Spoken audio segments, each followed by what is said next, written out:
యేసు ప్రభువారు ధారాళమైన మనస్సు కలిగిన వాడు. ఈ ధారాళమైన మనస్సు కలిగినటువంటి దేవాది దేవుడు ధారాళంగా ఇచ్చేవాడు, పిసినారితనం కాదు. ధారాళంగా ఇచ్చే దేవుడు అయినప్పటికీ కూడా ఆయన వేస్ట్ను సహించడు. మనమైతే చాలా మంది చాలా వేస్ట్ చేస్తూ ఉంటాం. అవసరం తీరిపోతే పక్కకు పారేస్తాం. ಈ ಮಂದಿರದಲ್ಲಿ ಆಹಾರದ ವಿಷಯದಲ್ಲಿ ಒಂದು ವಿಶೇಷತೆ ಇದೆ. ಈ ಮಂದಿರముల ఆహారం గురించి ఒక విశేషం ఉంది. ఎప్పుడైనా మనం భోజనాలు అయిపోయిన తర్వాత కొన్ని బాక్సులు నింపిస్తారు. ఆ బాక్సులు నాకు పరిచయం ఉన్న వాళ్ళందరికీ పంచుతూ ఉంటారు. మా బార్బర్ షాప్ వాడికి, నా రేషన్ షాప్ వాడికి, లేకపోతే నాకు చికెన్ అమ్మేవాడికి, లేకపోతే నాకు గాడీలు రిపేర్ చేసేవాడికి దేవుని మందిర ఆహారం తీసుకెళ్ళి ఒక్కొక్క బాక్స్ ఇస్తూ ఉంటారు. ముఖ్యంగా నేను చికెన్ షాప్ లో ఇస్తాను, ఒక బాక్స్ తీసుకెళ్ళి ప్రతి మిగిలిన తర్వాత ఫస్ట్ అక్కడ తీసుకెళ్ళిస్తాను. ఆ మిగిలిన ఆహారాన్ని ఆ చికెన్ షాప్ ఆయన ఏం చేస్తాడో తెలుసా? ఆ బాక్స్ ఇంటికి తీసుకెళ్లి ఇది దేవస్థానం నుంచి వచ్చిన ప్రసాదం అని కొద్ది కొద్దిగా వాళ్ళకి పెడతాడండి.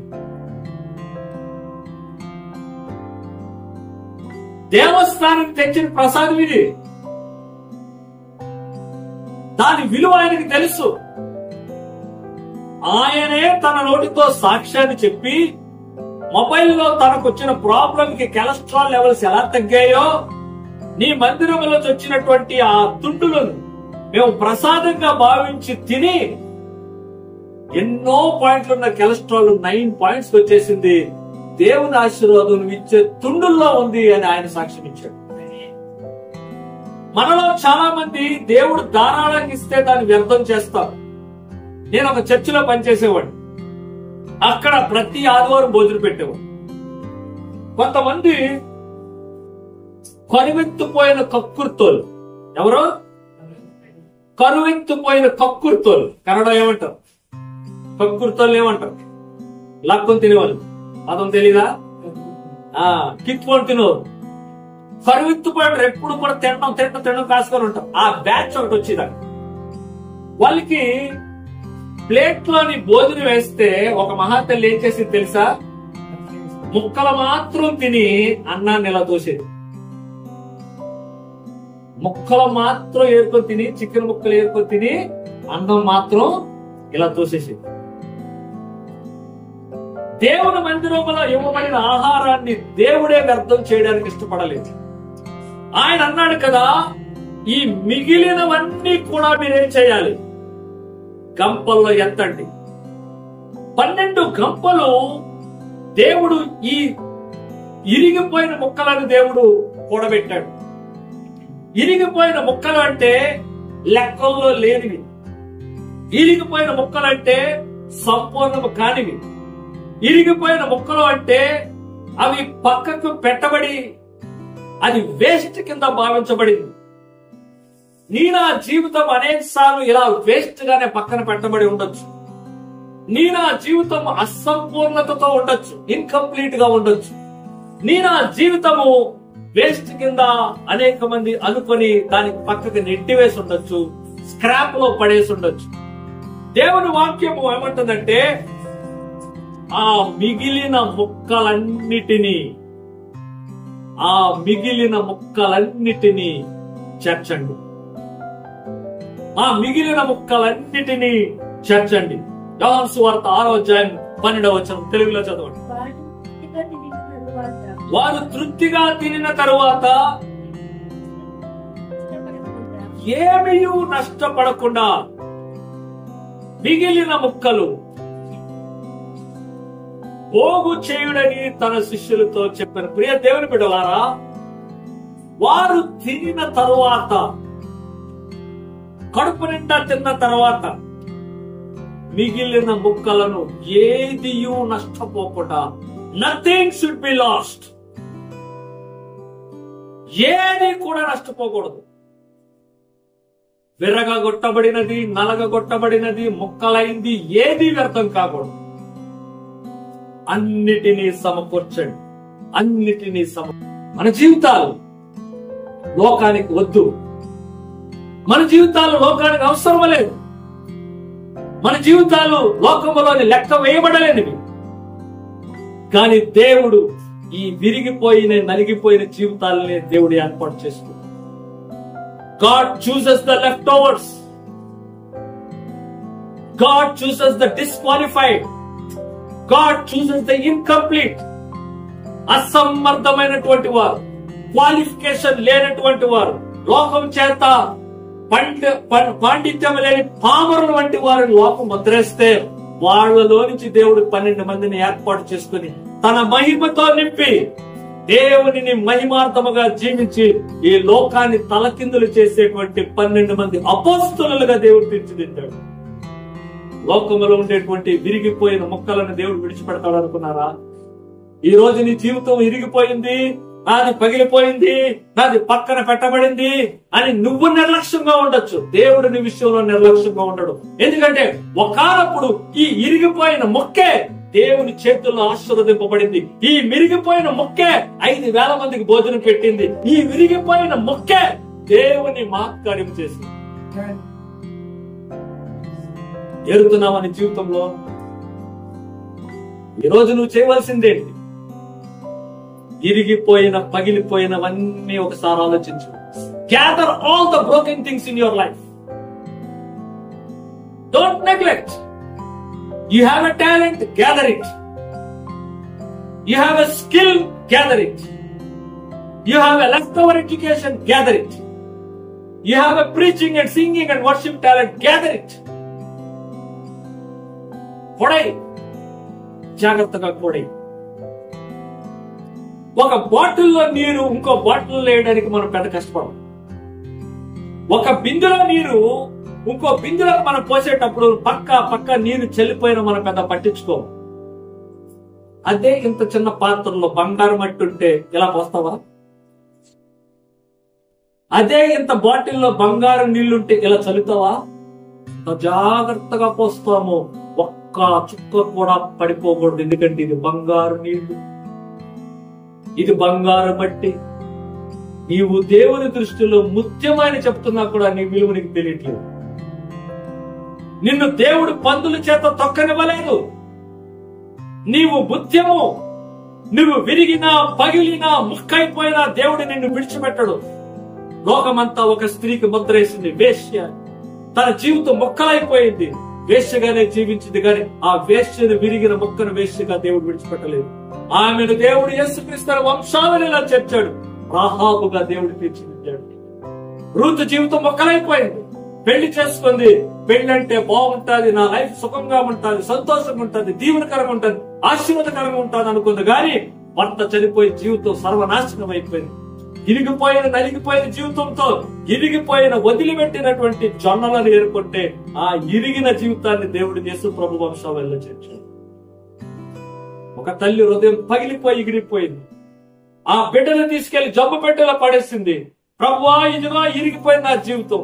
నా బిడ్డకు కూడా నేను కడుపు నిండా పాలిచ్చే పరిస్థితిలో లేనే. నా బిడ్డకు ఆ నవ్వుతుంటే ముఖం చూసే పరిస్థితి నాకు లేదే.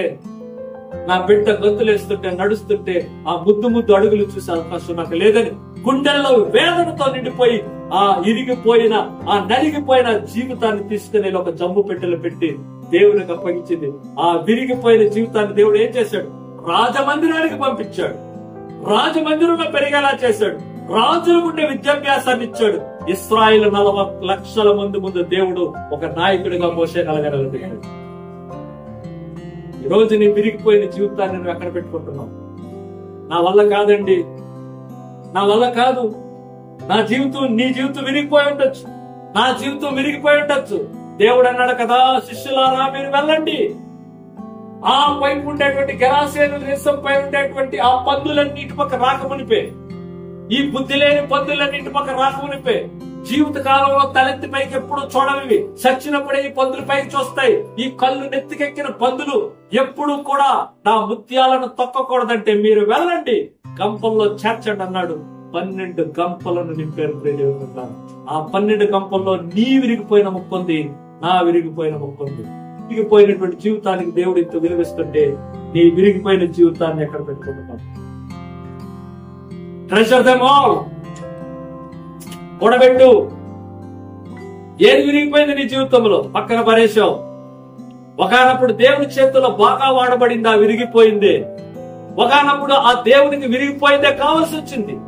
అందుకే దేవుని వాక్యముల కీర్తనకారుడు అంటాడు కదా, విరిగి నలిగిన దేవునికి ఇష్టమైన బలులు.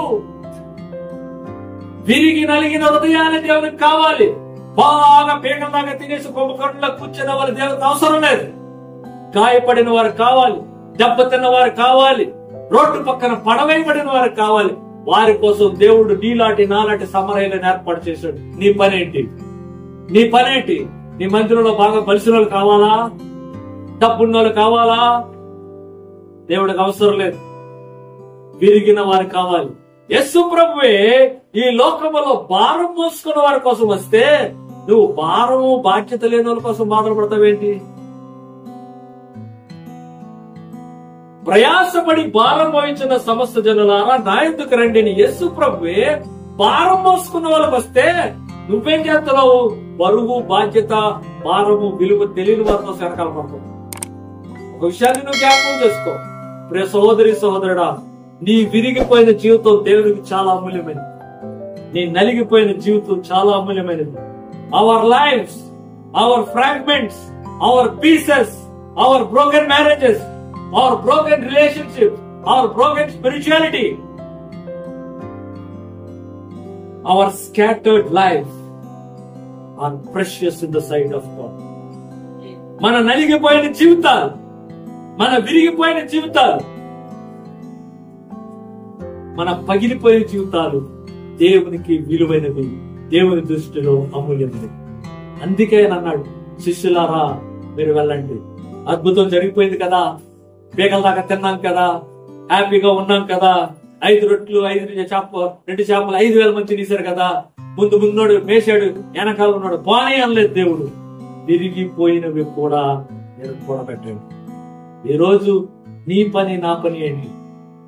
నీ పని నా పని ఏంటి? What is your job and what is my job?